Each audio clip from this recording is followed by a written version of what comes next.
Okay, you know those science fiction movies? You need an exotic location to shoot. Now imagine this. They're a Canadian film crew on a location scout for a science fiction movie. We put it out there that we're looking at Egypt, Istanbul. Then we go to the consulate and say, hey, we want to look at Iran too. I fly into Tehran. We all fly out together as a film crew. Done. We kept this one of the most important secrets in our whole arsenal. Hundreds of top-level people knew about the event, but we didn't want anyone else to know. It was the right thing to do is to keep it a secret. There were 50-some people left behind that day in January. There was no thought of revealing it before it happened, but after it was successful, yes, it was a temptation because I needed all the positive public opinion I could get with the hostages being held. Canada takes the credit or they retaliate against the hostages. No CIA. We were as surprised as anybody. And this was a momentous story of intrigue, of planning, of hair-raising concern among the rescuers and the 6 Americans. You really believe your little story is going to make a difference when there's a gun to our heads? I think my story is the only thing between you and a gun to your head. Now everybody knows what happened, but for 17 years, we kept it a secret. In 1997, the CIA turned 50. As a result of turning 50, they did something that was very counterculture, and that was to hire a publicist and ask, how can we celebrate? Well, the publicist came up with the idea, well, why don't we choose 50 people for 50 years and celebrate their stories? We probably could have had 200 recipients. But the standard was very high. It was an officer who, by his actions and example or initiative, helped shape the history of the Central Intelligence Agency. I think the U.S. government chose to declassify Tony's story in part because there was a sort of movement to declassify during the Clinton administration. They had all this stuff kind of backlogged. The perception was there was an excess of classification in terms of stories that, posed no real threat to our national security or even any relevance at all. I was one of the 50 that were chosen to be celebrated, so-called trailblazers. Their 50 Heroes event that they had was part of sort of, I think, repositioning themselves to the world, publicizing success stories, things that people had done to help this country. I resisted that idea, but my arm was twisted by George Tenet, the director of Central Intelligence, and I acquiesced. If you're around Tony, of course, you'd never know he did any of this. He probably doesn't seek this limelight. He probably hates all this fuss that everybody's made over him. And at the same time, I think Tony really understands that he's also performed a great service. So from our perspective, having the ability to showcase a great man with an enormous amount of courage was something we thought was quite important. And so what we've been doing since that time is telling not only that story, but passing on lessons learned and amending history as it should be. I wasn't that surprised that it hadn't been declassified. I think for political reasons it had to remain a secret, in which it did for 17 years. Sources and methods is the hallmark of what we attempt to protect. We ask people to do extraordinary things. When people help the United States, they have an expectation that we're going to protect that role forever. In this case, the CIA was actually able to find a solution that used guile and cunning and cultural intelligence to find success without anybody getting killed. And it was only when people sort of dug through this massive archive that somebody came across this story. Once it was declassified in '97, I was very surprised due to the greatness of the story that it had not been spread throughout other media outlets. You're telling me that there is a movie company in Hollywood right now that is funded by the CIA? Yes, sir. You don't have a better bad idea than this? This is the best bad idea we have, sir. By far.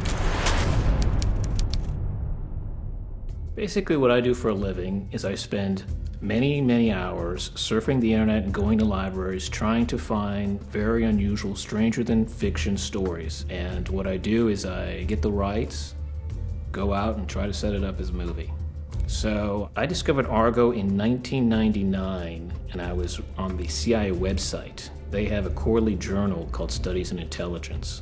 And And then when I saw the details of the story, my jaw just dropped on the ground. That's when I was like, well, this is fascinating. I need to do this. And then Tony had written Master of Disguise, which was his own kind of ghostwritten memoir, and it had a chapter on this story in it. I was the one who broke the code, told the story. So we have a new code, so to speak, that we've developed out of this. I'm not apologizing for telling the story at all. I think it was a perfect thing to do. And so his story was declassified, but what was revealing was Tony being able to go public with the story and finally explain what the CIA's role was. So I said to Tony, I said, hey, listen, I want to do this movie. This is an awesome story. And he kind of gave me his blessing to do it. I got together some writers and went around town doing the dog and pony show, pitching to various production companies. I was shocked that people were really into this story.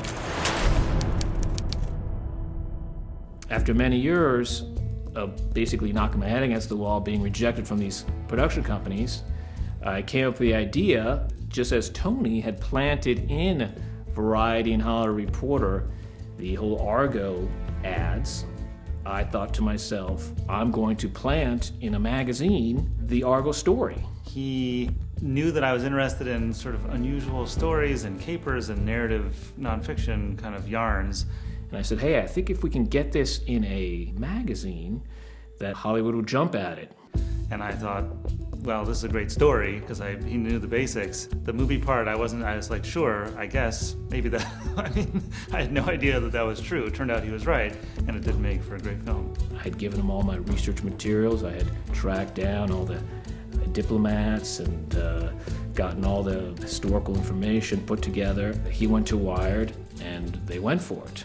When I started understanding the story and how it unfolded, I just felt it was so intriguing that there was this parallel between statecraft, right, of what the CIA does, and stagecraft of Hollywood.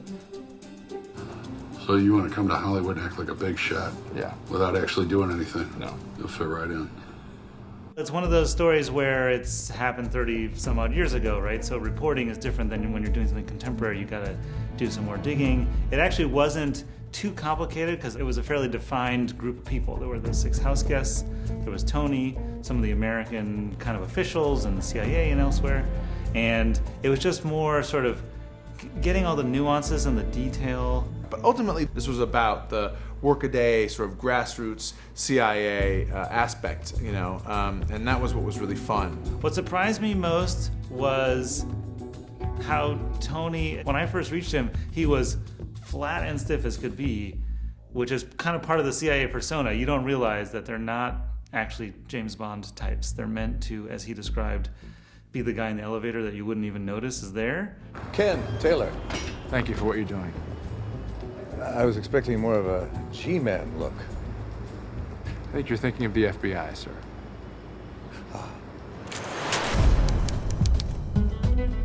It was my first piece in Wired, and Wired, of course, has this big presence online, and your email address is actually in the article, right? So that's not always the case. And so I got a lot, hundreds and hundreds of emails. People read it right away, and the story went to George and Grant, and they said that it was political, but it was fun. It was international, but it had like a hometown hero. It had this cool period element, and it was a true story. If you had fictionalized this story, nobody would believe it. This was, I believe, the first property that we acquired when we formed our company. My involvement with Argo started when I read this article in Wired magazine that was sent to me by Smokehouse, and I read it and was riveted and thought this would make a great movie. It's one of those labors of love in a sense because, 7 years is a big chunk to develop something. But we always knew that there was a really great film in it. The thinking has changed. 6 Americans get pulled out of a Canadian diplomat's house and executed. It's a world outrage. 6 Americans get caught playing movie make-believe with the CIA at the airport and executed. It's a national embarrassment. They are calling the operation. I think that there's probably something to be learned about how the CIA used to operate. It is so wildly different now. But I think you can get a sense of how simple and analog the technology of deception, which was a key part of the CIA during the Cold War period, was. I think a lot of people who see this film see the hard work that the CIA takes in helping people around the world and getting out of situations. I mean, it was just genius, the idea that Tony came up with. It's an idea that Hollywood studio wouldn't even have thought of. On a daily basis, there are good things that are happening that people in CIA are doing that we don't know about, or maybe we don't know about until 20 years later, like Tony Mendez. So I'm not sure if operations like this are happening, because if they are, we wouldn't know about them. You know, we'll know about it in 2021 when it's declassified. I think it has to be judicious. We have to do it with an eye towards history. We need more academic learning about this business, and declassification helps. However, we do not have a responsibility to tell everybody everything, because you will undermine the foundation of our security if you do. I think in general, openness of information is a good thing. And you know, barring posing a danger to somebody, I think it would be a great thing for the country and for the CIA for them to declassify more of the stuff that's still being held on to for bureaucratic reasons. Record numbers of men and women are coming to work for us, and having role models out there that they can publicly affiliate with, I think makes a very important difference. There are a lot of stories about a lot of people who have done extraordinary things who we don't know about, in the same way that for decades we didn't know what Tony did in Iran.